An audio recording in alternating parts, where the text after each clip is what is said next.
Hey guys, thanks again for tuning in. So today I want to talk about don't just train to look good.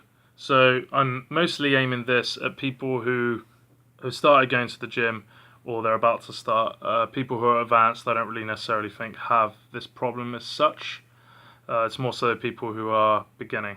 But some of you might have it, and I don't want to necessarily tell you not to do this. I know that's the title of the video, that's to get your attention.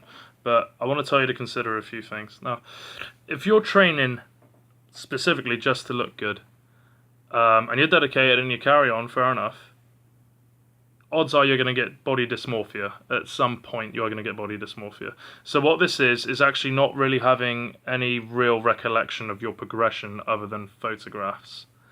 And most of the time you won't be necessarily happy with how you look. A lot of people aren't. They're never content with how they look. They might be happier, which is something. That's great, but they're not content. They're not as content as they would be if they applied what I'm about to say. And what I'm about to say is, insert the drum roll, is have a source of measurement.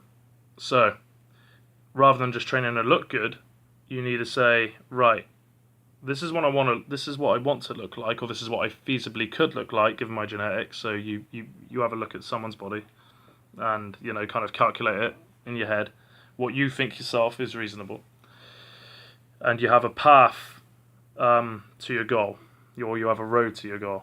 Along that road you need milestones, you need measurements. Now a lot of people go with fat loss, so what they really should be doing, aside from all the calorie counting and macro counting and so on and so forth, is they should have a good source of measurement of their progression. And I think the best source of measurement for fat loss is skin calipers. Okay, skin caliper tests. You can go out and buy them, you can get them offline. They're a really good way, probably the most accurate way, short of spending a considerable amount of money, that you're gonna get of testing your body fat levels. And you need to make sure that month to month you're losing the amount you want. And then you need to look at yourself in the mirror and reassess.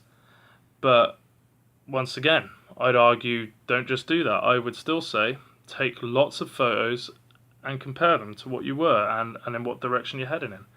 And be honest with yourself.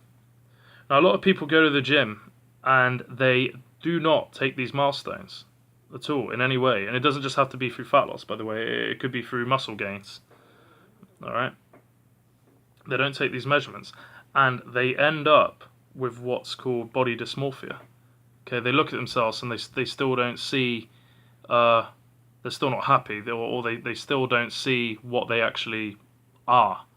You know, if people who've gone from being very, very fat to very, very lean and slender, a lot of them still don't see it. Now, I'm guilty of having a bit of this myself. I did not train to look the way I look in the slightest. That's all inferior to me. I train to get better at performing what I'm doing in the gym. You know, better at lifting heavy weights or heavier weights for reps, etc. Very much the performance side of it. So that's what I measured. But when I look in the mirror, I only see an average dude. I don't see myself as a big guy or a muscular guy. But people who see me out and about tell me otherwise.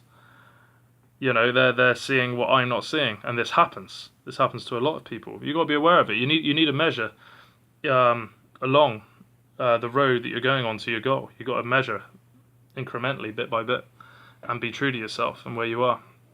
Otherwise, you could end up getting body dysmorphia, and it may not be a problem, but it could very easily be a problem. So what I always say is, don't just train to look good. Have a bit of a goal. So what I say to my clients is, when they get on the treadmill, I say, this is what you did last week, right? I need a bit of an improvement of it this week. Or if they're lifting heavier weights and it's part of a program, I say, right, this is what you did then, this is what I need you to do now. By the end of this training phase, this month or whatever, you need to be able to do a bit more than you did last month, for example. There needs to be some kind of progression going down. And then we'll do the photos and whatnot, and I'll say, right, yeah, you're getting nearer to your goal, you're looking a bit leaner, or you're looking a bit muscular, etc. But it's because I've given them an athletic goal as well as an aesthetic goal. So I'm about to run out of time, but thanks again for tuning in. I hope this helps some of you, and see you again next time.